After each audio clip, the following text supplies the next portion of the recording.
இன்றைக்கி மார்னிங் எழுந்ததும் சாதத்துக்காக தண்ணி வச்சுட்டு இன்னொரு சைடில் டீக்காக பால் வச்சுருந்தேன். இந்த 2 வேலை செய்கிறதுக்குள்ளெல்லாம் பார்த்திங்கன்னா பவர் கட் ஆகிடுச்சு. ஃபோனில் டார்ச்சை யூஸ் பண்ணி தான் சமைக்க ஸ்டார்ட் பண்ணியிருந்தேன். கத்திரிக்காய் குழம்பு செய்யலாம் ரெடி பண்ணிக்கிட்டு இருந்தேன். ஒரு சைடில் மினி இட்லியும் சாதமும் வெந்துக்கிட்டு இருந்துச்சு.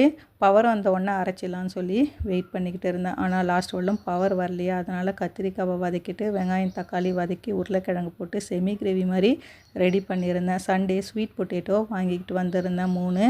அதில் 1 அழுகிடுச்சா, அதனால் மற்ற 2 இருந்துச்சு. இன்றைக்கி பாயில் பண்ணிடலான்னு சொல்லி பாயில் பண்ணி வச்சுட்டேன். ஸ்வீட் பொட்டேட்டோ தான் இன்றைக்கி பிரேக்ஃபாஸ்ட்டாக சாப்பிட்லான்னு சொல்லிவிட்டு காலையிலே பாக்ஸில் ரெடி பண்ணி வச்சுட்டு பாப்பா நான் எல்லோரும் கிளம்பி ஸ்கூலுக்கு போனோம். பாப்பாவுக்கு இன்றைக்கி லஞ்ச் பார்த்திங்கன்னா சாதம் அப்பளம் மினி இட்லி தான்.